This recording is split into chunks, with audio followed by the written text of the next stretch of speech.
Pessoal, boa noite. Pessoal, aqui é um Ford Fiesta Zetec Rocan 1.6 2006.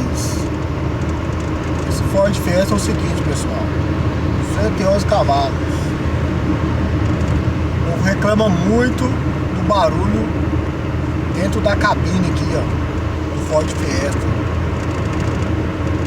E a pura verdade, viu, pessoal? Passou de 100 por hora. Você sente aqui com os vidros levantados aqui, eu desliguei o ar-condicionado, o som, mas você sente aqui dentro da cabine que faz um barulho mesmo.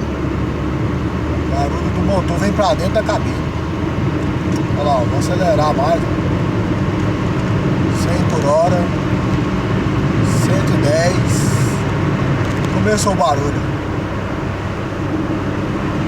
Você escuta que o motor ronca aqui dentro. Tem alguns vídeos aí eu achava que não era, que era lorota do pessoal, mas é verdade mesmo. Ao observar aqui o meu, estou observando isso, que é verdade mesmo. O motor ronca, você escuta aqui dentro da cabine dele. O barulho do Zetec é o famoso Zetec roncando, ele ronca mesmo, ronca aqui dentro da cabine.